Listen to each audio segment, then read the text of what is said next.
High, আমি শ্রুতি। তোমরা সবাই কেমন আছো? আমি আজকে আবার একটা নতুন ব্লগ শেয়ার করতে চলে এসেছি। তাহলে চলো দেখে নেওয়া যাক আমার আজকের what I it in a day. সেদিন দুপুরে আমি লাঞ্চে ভাত খেয়ে নিয়েছিলাম।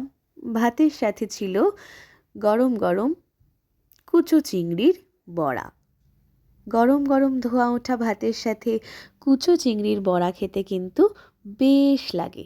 তো সেদিন মা অনেকগুলো চিংড়ি মাছের বড়া বানিয়ে ফেলেছিল, দেখতেই পাচ্ছ তোমরা। তারপরেও ছিল হচ্ছে আমার ফেভারিট পমফ্রেট মাছের কালিয়া। পমফ্রেট মাছ খেতেও আমি খুব ভালোবাসি। তো সেই পমফ্রেট মাছের কালিয়া ছিল, তার সাথে কাতলা মাছ ভাজাও ছিল।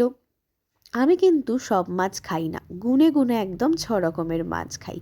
তো এই পমফ্রেট মাছ, কাতলা মাছ, চিংড়ি মাছ কিন্তু এগুলো আমার সব ফেভারিট। তারপরে ছিল হচ্ছে কাতলা মাছের ঝোল, ফুলকপি আলু দিয়ে কাতলা মাছের ঝোল। তারপরে দুপুরে লাঞ্চ সেরে একটুখানি চকলেট খেয়ে নিয়েছিলাম, আর সন্ধেবেলা চাউমিন সিঙ্গারা। টাটা।